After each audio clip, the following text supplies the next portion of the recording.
Hello everyone, this is ज्योति है। उम्मीद करती हूँ आप सब अच्छे होंगे और आपकी पढ़ाई भी बहुत अच्छी चल रही होगी। तो लास्ट लेक्चर में हमने एसिड की थोड़ी बहुत बेसिक इंट्रोडक्शन और पढ़ ली थी और ऑल्फैक्टरी इंडिकेटर्स के बारे में पढ़ा था। ठीक है, तो एसिड का हमने क्या पढ़ा था? हमने ये पढ़ा था कि किस सब्सटेंस में कौन सा एसिड प्रेजेंट होता है। ठीक है, जैसे कि लेमन है तो उसके अंदर क्या होता है? सिट्रिक एसिड होता है। कर्ड है, उसके अंदर कौन सा एसिड प्रेजेंट होता है? कर्ड के अंदर आपका लैक्टिक एसिड प्रेजेंट होता है। विनेगर के अंदर आपका एसिटिक एसिड प्रेजेंट होता है। तो वो आपको याद रखनी है कि इस सब्सटेंस में कौन सा एसिड प्रेजेंट होता है, क्योंकि वो आपके एग्जाम में पूछे जाते हैं। ठीक है, तो आज एसिड वाले पार्ट को डिटेल में अच्छे से पढ़ेंगे कि एसिड होते क्या है, एसिड की और प्रॉपर्टीज क्या होती हैं। ठीक है, तो एसिड के बारे में जो हमने अभी तक पढ़ा है पहले वो लिख लेते हैं। जो एसिड होता है, देखो आज हम एसिड को अच्छे डिटेल में पढ़ेंगे।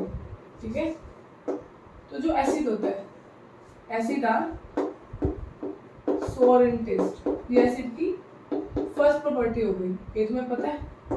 और एसिड टर्न, एसिड कौन से लिटमस को किसमें कन्वर्ट करते हैं? Asset turn blue, litmus red. ये भी आपको पता है। आपको ट्रिक क्या करनी, क्या बताई थी? पहला अल्फाबेट क्या है एबीसीडी का? ए के बाद क्या आता है? ब्लू। तो एसिड क्या करता है? ब्लू लिटमस को रेड लिटमस में कन्वर्ट कर देते हैं। ठीक है, जो एसिड की थर्ड प्रॉपर्टी होती है वो होती है एसिडिक सॉल्यूशन कंडक्ट इलेक्ट्रिसिटी।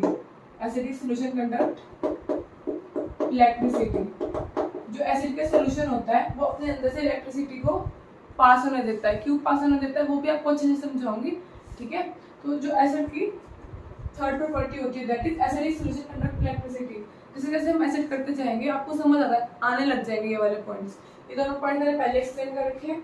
ये जैसे जैसे चैप्टर आगे की तरफ मूव करेगा ये पॉइंट फिर एक्सप्लेन करूंगी आपको कि एसिड सॉल्यूशन इलेक्ट्रिसिटी कैसे कंडक्ट करते हैं। ठीक है, जो आपका फोर्थ पॉइंट है, acid react with metal to give salt plus hydrogen. ठीक है, एसिड क्या करते हैं? मेटल के साथ रिएक्ट करके हमें क्या देते हैं? Salt plus hydrogen. For example zinc है, वो HCl के साथ रिएक्ट करके वो क्या देती है? ZnCl2 plus hydrogen. इसी तरह से कैल्शियम है, HCl के साथ रिएक्ट करके, HCl मतलब हाइड्रोक्लोरिक एसिड, HCl के साथ आपको रिएक्ट करके क्या देगी? Salt plus hydrogen. Hydrogen gas होती है। ठीक है, इसलिए हमने अपवर्ड एरो लगा दिया। ये रिएक्शन आपने कहाँ पढ़ी हुई है? केमिकल रिएक्शन एंड इक्वेशन वाले चैप्टर में पढ़ी हुई है आपने। ठीक है, तो जिंक मेटल है, HCl के साथ रिएक्ट करके आपको क्या देती है? Zinc salt ZnCl2 plus hydrogen. इस तरह से कैल्शियम HCl के साथ रिएक्ट करके आपको क्या देती है? CaCl2 plus hydrogen.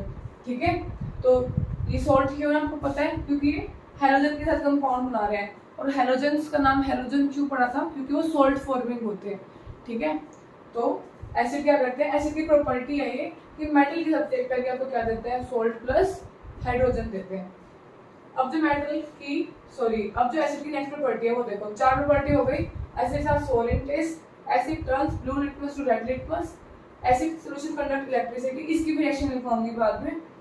ठीक है, फिर फोर्थ है acid react with metal to give salt plus hydrogen. अब जो इसकी नेक्स्ट प्रॉपर्टी है वो देखो, फिफ्थ लिखते चलना साथ साथ ये। ठीक है, एसिड की जो फिफ्थ प्रॉपर्टी है, एसिड रिएक्ट विद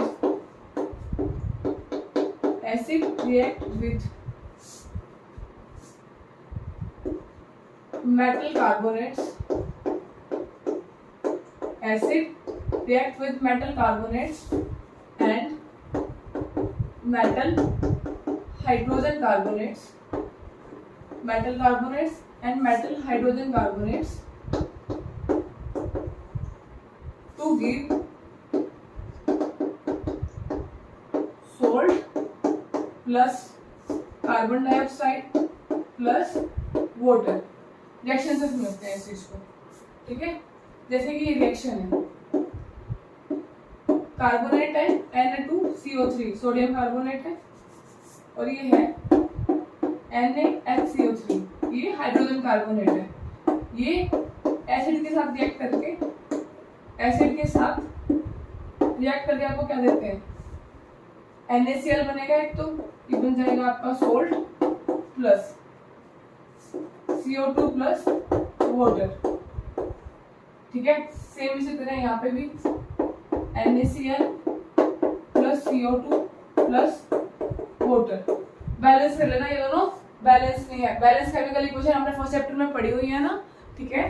तो ये दोनों केमिकल इक्वेशन बैलेंस नहीं है। बस आपको ये समझना है कि एसिड क्या है, मेटल कार्बोनेट और मेटल हाइड्रोजन कार्बोनेट के साथ रिएक्ट करके salt plus CO2 plus water देते हैं। ठीक है, सोल्ट क्या है, NaCl है, कॉमन सोल्ट है ना, घरों में भी हम यूज करते हैं। तो NaCl plus CO2 plus water. अब इसकी जगह HCl ना होता, HCl की जगह आपका क्या हो जाता, H2SO4 हो जाता। तो कैसी रिएक्शन होती, तब यहाँ पे क्या बन जाता, Na2SO4 बन जाता। ठीक है, बाकी रिएक्शन आपकी सेम रहेगी,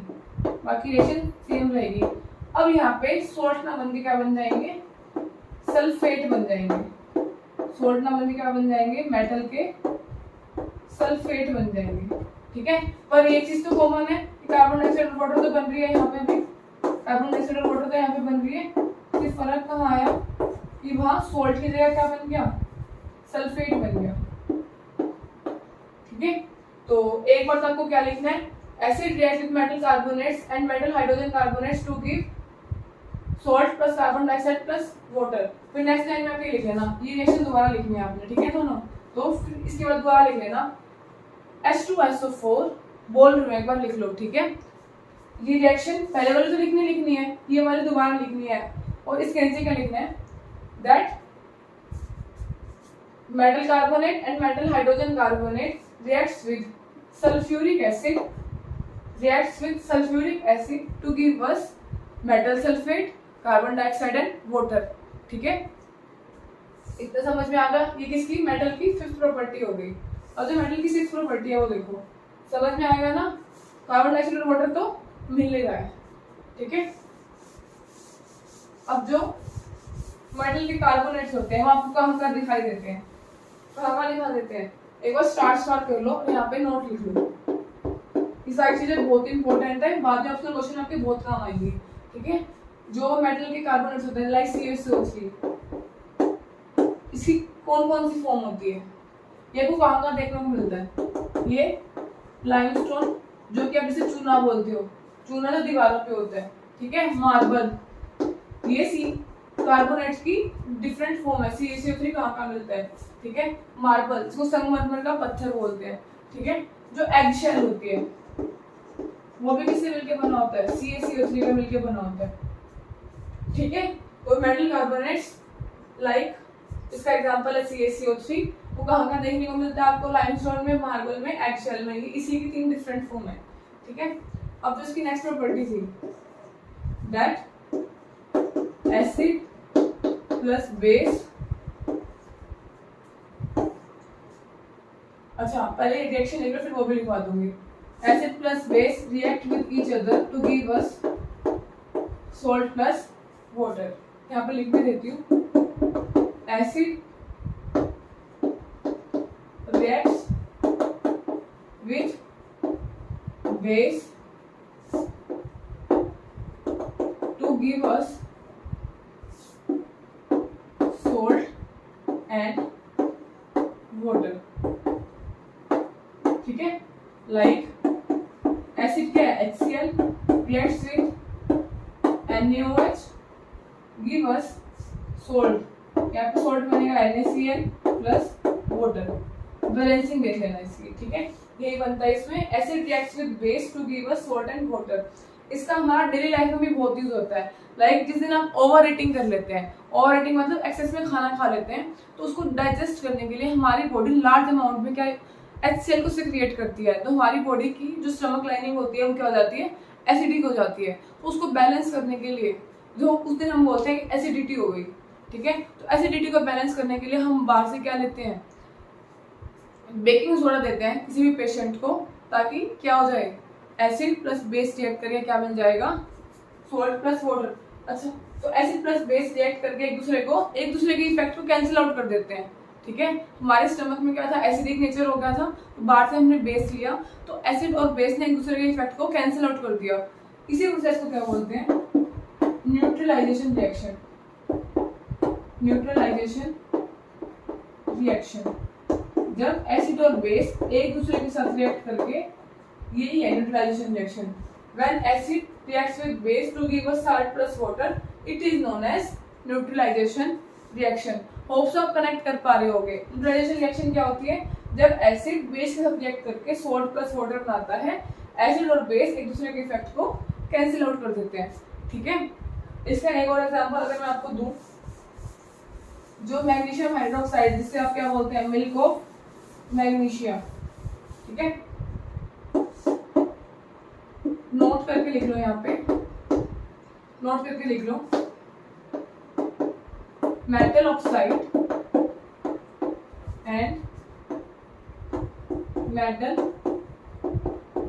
hydroxide, metal oxide and metal hydroxide are basic in nature. Basic in nature मैंने क्यों लिखवाया, क्योंकि देखो अगर मैं आपको एक एग्जांपल से रिएक्शन लिख के दिखाऊं, जैसे मेटल का हाइड्रोक्साइड है, दैट इज MgOH2, ये रिएक्ट करता है किसके साथ, HCl के साथ, to give us MgCl2 plus water.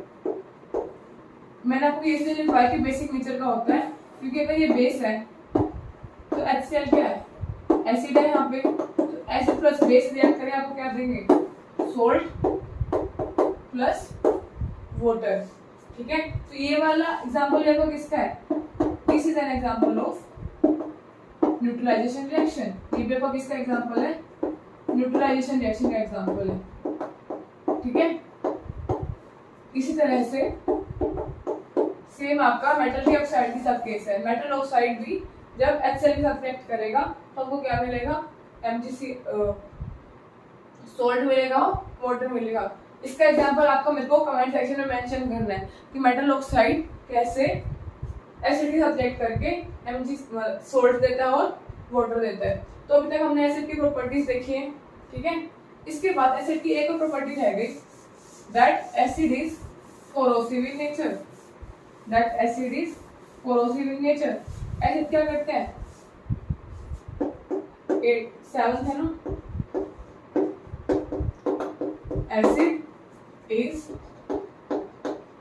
Corrosive in nature. अगर कंसंट्रेटेड एसिड है, कंसंट्रेटेड का क्या मतलब है, दो वर्ड यूज होंगे आपके इस चैप्टर में, कंसंट्रेटेड और डाइल्यूट। कंसंट्रेटेड का मतलब है जब एसिड ज्यादा अमाउंट में है और वाटर मिनिमम अमाउंट में है, कम से कम अमाउंट में है, तो वो एसिड हो जाएगा कंसंट्रेटेड। और डाइल्यूट एसिड का क्या मतलब है, जब एसिड कम अमाउंट में है और वाटर मैक्सिमम अमाउंट में है, ठीक है। तो कंसंट्रेटेड का मतलब एसिड के अमाउंट बहुत ज्यादा और वाटर के अमाउंट बहुत कम है।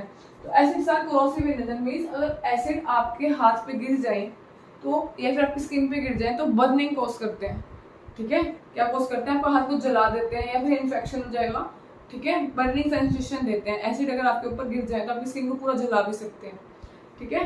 तो एसिड क्या होते हैं, कोरोसिव इन नेचर होते हैं। इसके अलावा एक बात और आपको जो इसमें से बतानी रहती है वो ये कि जो एसिड होते हैं आपके, एसिड की सात प्रॉपर्टीज समझ में आ गई ना, ठीक है। इसके अलावा जो एसिड है वो दो टाइप के हो सकते हैं, एक है आपका ऑर्गेनिक एसिड और एक है आपका मिनरल एसिड, ठीक है। ऑर्गेनिक एसिड फिर से या तो आपको प्लांट से मिलेंगे या फिर आपको एनिमल से मिलेंगे। ऑर्गेनिक का मतलब ही वही है जो आपको नेचर से मिले, और नेचर में क्या होता है, प्लांट होते हैं या फिर एनिमल होते हैं। और जो मिनरल एसिड होते हैं वो क्या होते हैं, मैन मेड होते हैं, मैन मेड होते हैं। For example HCl, H2SO4, HCl हो गया, H2SO4 हो गया और HNO3 एक्सेट्रा। और भी एसिड हो सकते हैं, है ना। मिनरल एसिड में और H2CO3 हो गया, जब हम जो हमें प्लांट से मिलते हैं, जैसे लेमन है, कल लिखवाए थे ना, इसलिए लिखवाए थे, लेमन में कौन सा एसिड प्रेजेंट होता है? सिट्रिक एसिड होता है। अगर हम एनिमल की बात करें तो कर्ड, एनिमल से हमें क्या मिलता है? दूध मिलता है, दूध से हम क्या जमाते हैं? दही जमाते हैं। तो कर्ड के अंदर लैक्टिक एसिड होता है, कर्ड के अंदर लैक्टिक एसिड होता है। इसलिए क्या मैंने आपको थोड़े बहुत नाम पहले ही बता दिए थे, ठीक है। तो एसिड क्या होते हैं? दो टाइप के होते हैं, ऑर्गेनिक एसिड और मिनरल एसिड। जो मिनरल एसिड होते हैं ना, these are strong acid. Mineral acid strong acid होते हैं, एक्सेप्ट H2CO3। ये जो एसिड होता है ये वीक होता है। इसके अलावा सारे मिनरल एसिड क्या होते हैं? स्ट्रॉन्ग एसिड होते हैं। लेकिन जब हम ऑर्गेनिक एसिड की बात करते हैं तो ये वीक एसिड होते हैं। यहाँ पे वीक और स्ट्रॉन्ग का क्या मतलब है? देखो, वीक का मतलब है जो हम बॉडी में खा सकते हैं या फिर ड्रिंक कर सकते हैं, हमारी बॉडी में इनटेक कर सकते हैं, ठीक है। जो लेमन है उसके अंदर सिट्रिक एसिड है, क्या वो हम अपनी बॉडी में ले सकते हैं? बिल्कुल ले सकते हैं, ठीक है। इसका मतलब वो एसिड वीक है, वो हमारी बॉडी को नुकसान नहीं कर रहा। इसी तरह से कर्ड है, उसके अंदर लैक्टिक एसिड प्रेजेंट है, क्या ये हम खा सकते हैं? दही बिल्कुल खा सकते हैं। इसका मतलब जो ऑर्गेनिक एसिड होते हैं वो जो हमें प्लांट और एनिमल से मिलते हैं वो वीक होते हैं, वो हम अपनी बॉडी में ले सकते हैं। लेकिन क्या आप HCl पी सकते हैं? क्या H2SO4 ले सकते हैं? नहीं ले सकते, क्योंकि ये स्ट्रॉन्ग एसिड है। लेकिन अगर H2CO3 की बात करें, H2CO3 क्या होता है? Carbonic acid. ये आपका किस में मिलता है? सॉफ्ट ड्रिंक्स में मिलता है, ठीक है। जो सॉफ्ट ड्रिंक का शार्प टेस्ट होता है, जिसकी वजह से आपको खट्टे टिकार आते हैं, बर्पिंग होती है, वो किसकी वजह से होती है? H2CO3 की वजह से होती है, ठीक है। H2CO3 को आपकी सॉफ्ट ड्रिंक के अंदर मिक्स कर रखा होता है ताकि आपको एसिडिक फील हो, मतलब जो खट्टा फील होता है, ठीक है। तो वो किसकी वजह से फील होता है आपको?